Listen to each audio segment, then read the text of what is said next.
Ya Ustadz, terima kasih atas waktunya. Sekarang kami ingin bertanya. Sekarang lagi di sosmed lagi banyak apa? Ya, yang viral itu tentang wanita yang menjelaskan bahwa kisah-kisah Nabi itu hanya dongeng gitu. Gimana menurut Ustadz menanggapinya? Saya nggak heran Nggak heran. karena ini sudah ada dari sejak zaman Nabi sendiri. Makanya dalam Quran itu disebutkan kalau dibacakan kepada mereka ayat-ayat kami, mereka akan berkata asatirul awwalin. Mereka berkata itu hanya dongeng semata. Jadi kasus-kasus seperti ini itu bukan baru. Baru. Dari zaman dulu Quran bahkan sudah menebak. Quran sudah mengabadikan bahwa memang ada jenis manusia yang ketika dibacakan kisah-kisah umat terdahulu itu mereka bilang ini adalah dongeng. Tetapi Al-Quran membantah itu dengan sangat indah. Pertama adalah dari sisi bahasa dan cara Allah mengungkapkan cerita. Tidak ada unsur-unsur fantasi di dalamnya. Jadi benar-benar alur ceritanya itu berdasarkan fakta-fakta. Bahasanya pun sangat indah. Dan itu diverifikasi oleh ahli kitab yang juga mendengar dari sumber-sumber mereka dulu. Sehingga nggak ada yang baru.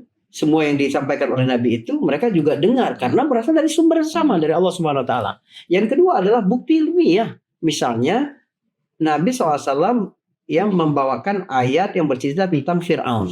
Kan kisah Fir'aun ini banyak sekali dalam Quran. Dalam surah Yunus itu secara spesifik Allah sebutkan bahwa itu adalah jasad Fir'aun itu akan Allah abadikan sampai hari kiamat. Fir'aun yang tenggelam di bawah lautan itu supaya jadi pelajaran bagi orang lain. Itu kan baru ditemukan beberapa abad sebelum ini saja. Dan orang menemukan Ramses II itu adalah raja Fir'aun yang sezaman dengan masa Nabi Musa AS. Yang di antara muminya itu, balutan muminya itu terdapat banyak garam. Yang menunjukkan bahwa dia dulu adalah raja yang tenggelam di bawah laut. Itu kan jauh hari setelah Rasulullah wafat pembuktian itu. Begitu juga misalnya tentang Haman ya, yang membantu Fir'aun. Dalam prasasti Mesir kuno tidak ada di kitab-kitab suci bahwa ada memang nama Haman itu persis seperti yang disebutkan oleh Al-Quran. Makanya Al-Quran berani menantang siapapun yang berkata Al-Quran ini bukan dari sisi Allah SWT, dikarang-karang oleh Nabi SAW, mitos belaka. Kamu bisa nggak bikin satu surah aja seperti ini? Nggak bisa. Ya, di awal-awal ayat Quran itu banyak sekali yang dimulai dengan huruf muqatta'ah, alif lam mim, alif lam ra, nun, yasin dan lain sebagainya. Kenapa? Allah ingin mengingatkan manusia. Quran ini terdiri dari huruf-huruf yang kalian juga gunakan. Bisa nggak kalian bikin kalimat dari huruf yang sama? Quran bukan ada huruf khusus, bukan loh. Sama seperti huruf yang kalian gunakan untuk bikin syair, untuk berbicara.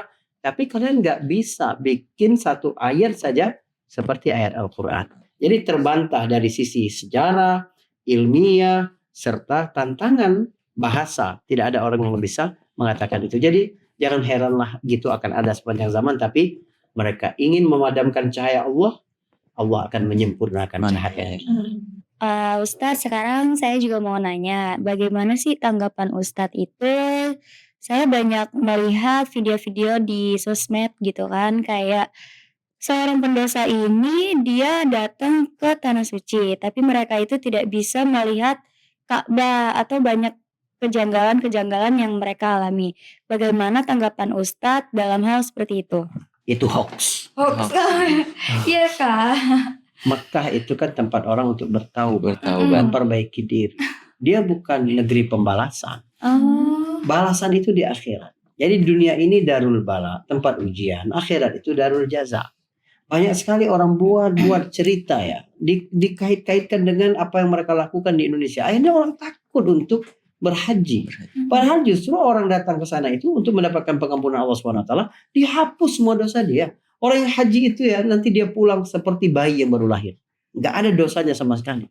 Jadi apa saja kejadian, orang kita kan suka yang klinik-klinik. Jadi segala sesuatu yang agak beda dikit, coba bayangkan ya. Orang kehilangan sendal aja nggak berani cerita. Nanti dibilang, oh kamu dulu di Indonesia suka jalan kemana, kehilangan sendal. Padahal pintu Masjid Nabawi itu banyak sekali, mirip semua, ya wajar kehilangan, naruhnya di mana, gitu. Atau dia nggak bisa lihat karena silau sekali, ubin warna putih, harusnya kita pakai kacamata yang bisa adaptasi terhadap cahaya matahari. Dia merasa aduh kayak gelap kayak apa, atau memang belum makan, terlalu semangat ibadah, lalu dikait-kaitkan dengan itu. Nauzubillah min dzalik. Jangan sampai orang kemudian terhalang untuk umroh, gak berani untuk haji, takut aku ini orang nakal, aku ini banyak dosanya. Kita sudah menghalangi orang untuk taubat kepada Allah Subhanahu wa taala. Jangan percaya balasan itu nanti di akhirat.